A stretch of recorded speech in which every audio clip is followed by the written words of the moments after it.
Yan guys, samahan nyo ako at iuli ko kayo dito sa aming kapaligiran para makita nyo ang mga namumunga dito sa aming lugar. Ayan guys, bumubunga na nga pala dyan yung aming puso ng saging at napaka-cute nga pala niya at sobrang liit. Ito sandang kala ang sukat niyan. Tingnan nyo man guys, ang bunga niya. Napaka-unti, bilang na bilang talaga. At yan at kukunin ko na nga pala kasi tapos na siyang mamunga. At yan lang talaga yung nakayanan niyang bunga kasi nga sobrang init ngayon kaya parang siguro naapektuhan din yung saging. Yan, sobrang liit talaga at napaka-cute. At yan nga pala, meron din kami ditong bayabas.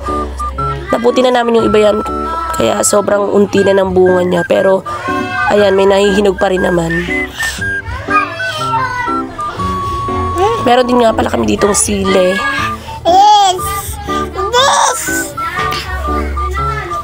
Kaya iba talaga dito sa probinsya, marami ng libre at marami din ditong malunggay. Sobrang lulusog ng malunggay namin dito sa likod bahay.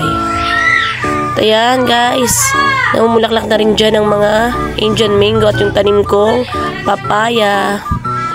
Sobrang dami ng bunga. Nagtanim talaga ako ng papaya para hindi na ako hihingi sa kapitbahay. Ayan, namumunga na yung aming saging. Sobrang taba ng aming saging. Kaya sobrang laki ng puso niya. Ayan o, kitang-kita. At may kalamansi rin dito sa likod. Pero ito ay kay Kuya Lunti. Dun sa aming kapitbahay. At ayan, may mga talbos din dito. At namumunga na rin dito yung aming lukban. Kaso nga lang guys, ay hilaw pa ito. Kaya guys, hanggang dito na lang guys. Thank you for watching. Bye-bye.